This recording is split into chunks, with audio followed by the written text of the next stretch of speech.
بسم اللہ الرحمن الرحیم۔ شروع اللہ کے نام سے جو بڑا مہربان نہایت رحم کرنے والا ہے۔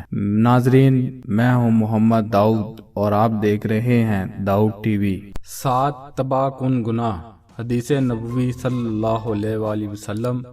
حضرت ابو ہریرہ رضی اللہ تعالیٰ عنہ سے روایت ہے کہ نبی کریم صلی اللہ علیہ وآلہ وسلم نے فرمایا، 7 تباہ کن گناہوں سے بچو۔ لوگوں نے پوچھا وہ کون سے گناہ ہیں؟ آپ صلی اللہ علیہ وآلہ وسلم نے فرمایا، اللہ کے ساتھ کسی کو شریک کرنا، جادو کرنا، کسی کو ناحق مار ڈالنا، سود کھانا، یتیم کا مال ہڑپ کر جانا، میدان جہاد سے بھاگ جانا، نیک عورتوں پر تہمت لگانا۔ اللہ تعالیٰ سے دعا ہے کہ اللہ تعالیٰ ان تمام گناہوں سے ہمیں بچنے کی توفیق عطا فرمائے۔ آمین ثم آمین۔